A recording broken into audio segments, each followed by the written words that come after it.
पूर्व प्रदेश अध्यक्ष सतीश पूनिया जो अब उपनेता प्रतिपक्ष बन गए हैं, अभी इनके चेहरे पर स्माइल है। थोड़ी देर पहले बोल नहीं रहे थे, ये क्या बोलेंगे? थोड़ी देर पहले जब आपसे सवाल पूछा गया आप मुस्कुराकर चल दिए, अब आपकी मुस्कुराहट है वो खुलकर सामने है। आखिरकार पार्टी से लगातार आपका संवाद हुआ था, क्या आपको पहले से पता था कि ये फैसला होने वाला है? थोड़ी शांति हो जाए तो बाबूलाल फिर मेरी जान खाएगा।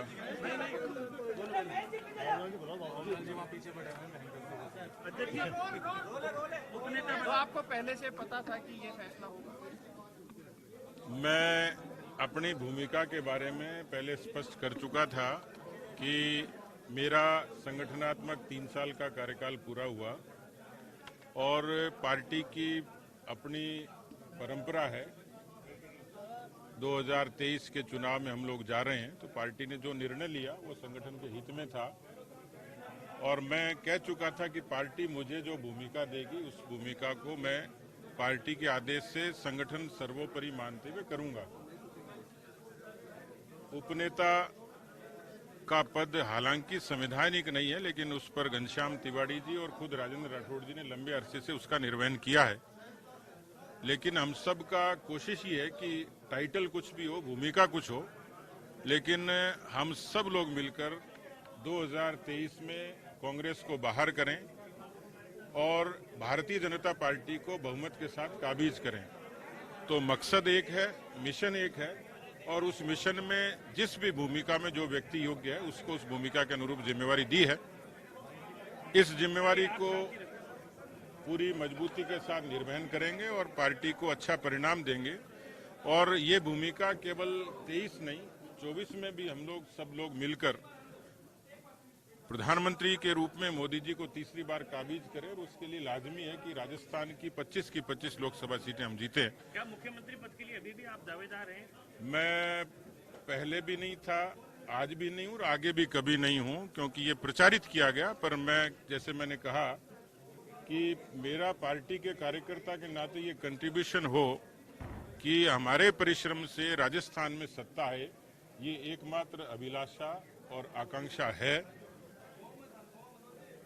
कब कौन नेता बनेगा ये पार्टी का आलाकमान तय करता है, इसलिए ये बहस बेनामी सी है कि किसी व्यक्ति के बारे में इतनी बात की जाए। मैं स्पष्ट कर चुका कि मुझे आकांक्षा, मैं पार्टी में पद के लिए आया भी नहीं था, लेकिन पार्टी ने मुझे बिना मांगे जैसा उचित समझा मुझे भूमिका दी, सम्मान दिया, मेरे लिए पर्याप्त है। आप गुटबाजी के आरोप लगाते थे कि आप गुटबाजी कर रहे हैं नेताओं की ओर से, अब आगे कैसे इन सब नेताओं को साथ में साध के चलेंगे?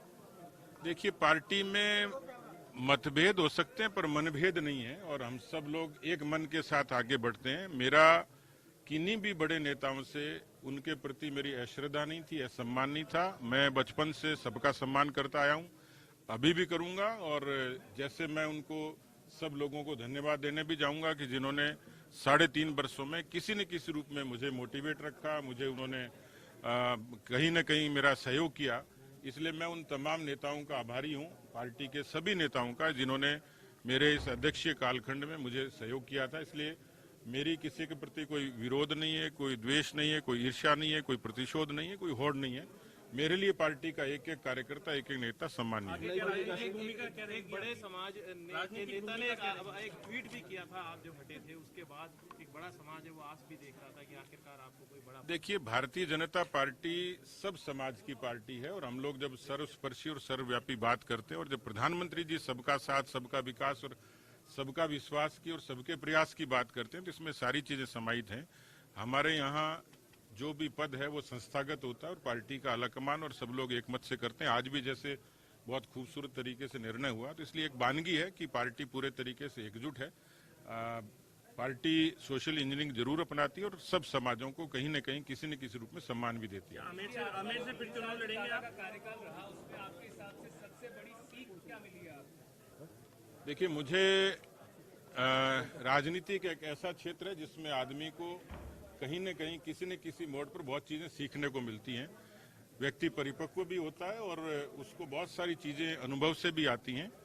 मैंने छात्र राजनीति से शुरुआत की, फिर युवा राजनीति में काम किया, लेकिन मेरे समक्ष चुनौती थी कि पार्टी ने जो मुझे जिम्मेवारी दी उस समय कोरोना की विभीषिका थी उस कोरोना ने बहुत सिखाया कि पार्टी को रचनात्मक रूप से काम के लिए प्रेरित कैसे करें। हालांकि मुझे खुद को 3 बार संक्रमण हुआ, लेकिन मैं इस मामले में कामयाब हुआ कि हम सब लोगों ने मिलकर पार्टी को राजनीतिक शक्ल दी। बहुत मुद्दे थे, आंदोलन के तौर पर भी मुझे लीड करने का अवसर मिला, चोट लगी पर परवाह नहीं की, पर आज पार्टी को सदन में और सदन के बाहर मुखर करने में मैं कामयाब रहा। पार्टी का जो विशेषता है वो संगठन है, और संगठन के नाते आज धरातल पर भारतीय जनता पार्टी का संगठन है। कुल मिलाकर इस पूरे कालखंड में मुझे बहुत कुछ सीखने का अवसर मिला, और इस अनुभव का लाभ निश्चित रूप से पार्टी को मिलेगा। दोबारा चुनाव लड़ेंगे आप? कुछ लोग कह रहे हैं कि दिल्ली में भी बड़ा नेता कुछ भूमिका मिल सकती है। देखिए, आमेर मेरे लिए विधानसभा क्षेत्र नहीं है, मेरे परिवार की तरह है, मेरी कर्म भूमि है, और मेरा रिश्ता आमेर से जिंदगी के साथ भी और जिंदगी के बाद जैसा है। इसलिए मैं पूरे तरीके से प्रतिबद्ध हूँ। कोई भूमिका रहे, लेकिन आमेर का विकास किसी भी भूमिका में, मैं दुनिया में कहीं रहूं, लेकिन आमेर मेरे हृदय में बसता है, और उसके सर्वांगीण विकास के लिए किसी भूमिका में मैं काम करता रहूंगा। आपका सवाल गुटबाजी को लेकर था, तो मुझे लगता है कि जो आपने सवाल किया मैं उसका जवाब दे चुका। लेकिन जैसे मैंने कहा कि हमारी जो सिखाया जाता है, जो संस्कार हैं, वो किसी व्यक्ति परक नहीं होते, हम सब लोग मिलकर ही पूरक होते हैं। और मुझे खुशी है कि हम सब लोगों ने आज जिस तरीके से पार्टी ने एकजुटता दिखाई है, और इस एकजुटता के आधार पर माननीय प्रधानमंत्री जी के नेतृत्व में, माननीय नड्डा जी के नेतृत्व में राजस्थान में हम इस बार बहुत बेहतरीन परिणाम देंगे।